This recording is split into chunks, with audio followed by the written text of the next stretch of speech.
राज्याचे परिवहन मंत्री प्रताप सरनाईक कोकण दौऱ्यावर आहेत। त्यांनी रायगडमधून अष्टविनायक पालीमध्ये तश्री बल्लाळेश्वरचं दर्शन घेऊन आपल्या दौऱ्याची सुरुवात केली। यावेळी नाईक यांनी बाप्पाचरणी आशीर्वाद घेत कोकणातील रखडलेले प्रश्न लवकरात लवकर मार्गी लागण्यासाठी बाप्पाकडे साकडं घातलं। यावेळी त्यांचे श्री बल्लाळेश्वर देवस्थान ट्रस्ट करून सत्कार करण्यात आला।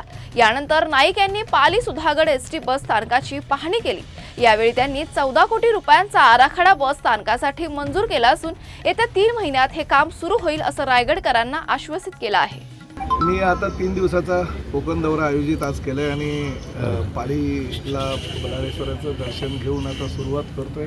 पुढे पूर्ण रायगड, रत्नागिरी, सिंधुदुर्ग आणि सावंतवाडी वगैरे सगळे चिपळूण वगैरे सगळा परिसर फिरून प्रत्येक ज्या ठिकाणी शक्य होईल त्या ठिकाणी बस स्थानकाला भेट देऊन काही समस्या असल्या तर त्या समस्याचं निराकरण कशा प्रकारे करता येईल याची काळजी घेऊन भविष्यामध्ये काय डेव्हलपमेंट ह्या परिसरामध्ये करता येईल आणि सर्वसामान्य जनतेला सुविधा कशा देता येईल हे बघणार आहे। प्रामुख्यानं कोकणातलाच सर्वसामान्य हा चाकरमानी आमच्या मुंबईमध्ये आलेला आहे आणि मुंबईमध्ये गेल्या अनेक वर्षापासून शिवसेनेशी बांधिलकी असलेला हा सगळा वर्ग आहे आणि त्यांचे जे प्रश्न आहेत ते आमचे स्वतःचे प्रश्न असं समजून आम्ही आता काम करतोय। एकनाथ शिंदे साहेबांनी आम्हाला स्पष्टपणे सूचना दिलेल्या आहेत की जेवढं शक्य होईल तेवढं त्या जागेवर जाऊन लोकांच्या समस्या जाणून घेऊन त्यांच्या समस्येचं निराकरण कसं होईल यासाठी तुम्ही पुढाकार घ्यायला हवा आणि त्या पद्धतीनं हा कोकणचा दौरा आहे।